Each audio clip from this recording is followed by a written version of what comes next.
بسم اللہ الرحمن الرحیم۔ السلام علیکم ورحمۃ اللہ وبرکاتہ۔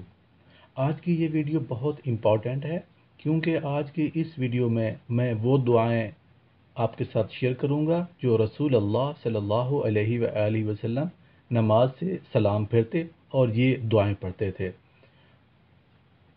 رسول اللہ صلی اللہ علیہ وآلہ وسلم سلام پھرنے کے بعد بلند آواز سے تکبیر اللہ اکبر کہتے، 3 مرتبہ استغفر اللہ کہتے، پھر 1 مرتبہ لا الہ الا اللہ وحدہ لا شریک لہ لہ الملک ولہ الحمد وہو علی کل شیء قدیر، اللہم لا مانع لما اعطیت ولا معطی لما منعت ولا ينفع ذا الجد منک الجد۔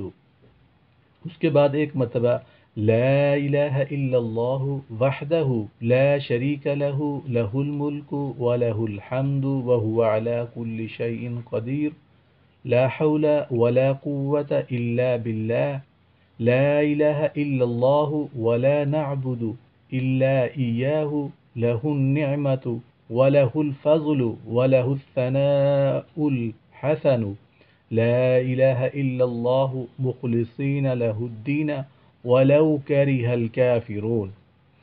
اس کے بعد 1 مرتبہ اللہم اعنی علی ذکرک و شکرک و حسن عبادتک۔ اس کے بعد سبحان اللہ 33 مرتبہ پڑھتے، الحمدللہ 33 مرتبہ پڑھتے، اللہ اکبر 34 مرتبہ پڑھتے۔ اس کے بعد 1 مرتبہ لا الہ الا اللہ وحدہ لا شریک لہ لہ الملک وَلَهُ الْحَمْدُ وَهُوَ عَلَى كُلِّ شَيْءٍ قَدِيرٌ۔ آمین یا رب العالمین۔ السلام علیکم ورحمۃ اللہ وبرکاتہ۔